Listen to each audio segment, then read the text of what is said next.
Hi guys, good evening and welcome back once again to the EdWord. I'm your host Eddie, and in tonight's video I will be discussing what I thought of the latest and very shocking twist and turn filled episode of AMC's Fear the Walking Dead. They just aired their newest episode just now. I finished watching it. Damn, man, a lot of shit went down. There's a lot to talk about. And before I go on, of course, please be warned, this is a spoiler-filled review. So if you're not caught up on Fear by this episode or the past couple episodes, you do not want to keep watching and listening, as I will be going into spoilers. That being said, you have been warned. So first and foremost, got some not-so-surprising backstory with our new big baddie, Teddy, the serial killer mortician who is now the leader of this doomsday cult. Got to see where he was when the zombie outbreak first happened, and it's unfortunately what allowed him to get out of prison. And shockingly, he's the one who actually ended up killing his mother. And that corpse was not his mother after all, which means he just made out and kissed with some random dead woman's body just to make a point to Alicia. That was nasty and twisted. Although I gotta say, John Glover is doing a great job playing such a nasty bad guy. You know, it's almost hard for me to, I don't know if we're supposed to hate him, but I definitely hate his right-hand man, Riley, who is so uptight and downright loyal to the T to Teddy. But he's so annoyingly loyal that it seems to even annoy Teddy, because he grabs him right by the crotch just to get him to back off from trying to hurt or kill Alicia. So at least there's that. Maybe that's why I find Teddy more likable than his right-hand henchman, Riley, who's just an absolute prick. You know, just do not like him at all. Hats off to the actor who's doing a great job playing him, too.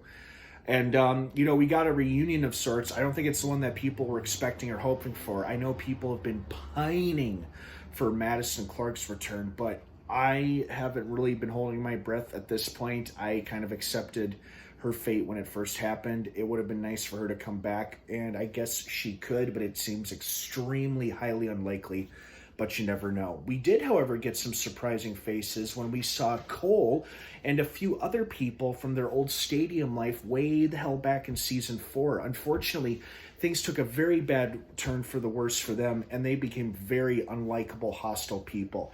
And I felt like this whole episode was actually riddled with tragedy. Like, you know, people that Alicia once lived with, side by side with, you know, who helped her fight for their home, had now completely lost their way, and just enraged Alicia because it's like, well, her mom's sacrifice was for nothing because these people just blew it or they threw it away, which only reinforced Teddy's argument and standpoint, which was why he was such in an annoying chipper mood of the whole episode.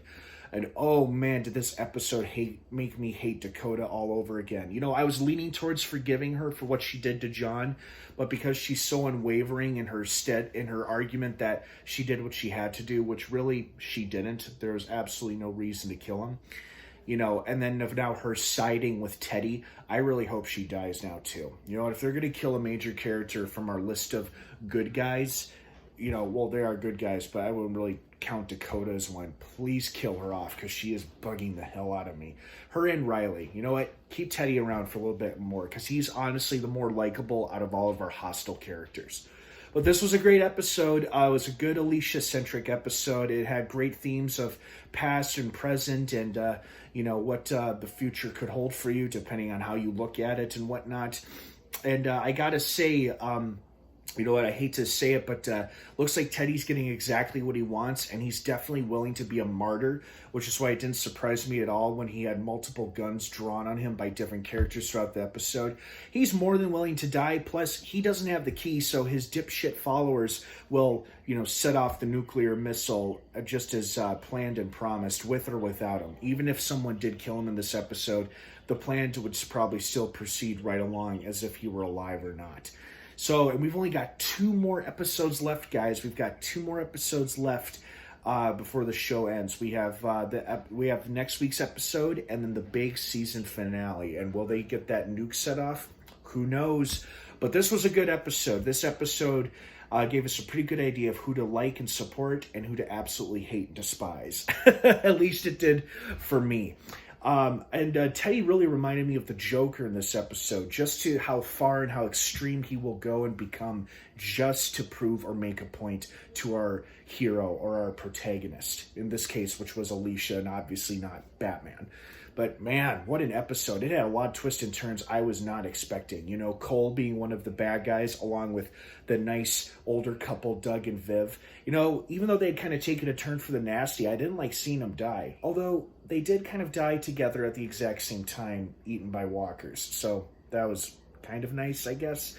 But yeah, this episode certainly had me dropping my jaw a couple times with all the twists and turns that it took with character decisions and deaths and whatnot. So I was like, damn. Pretty impressive, surprising stuff. Solid episode.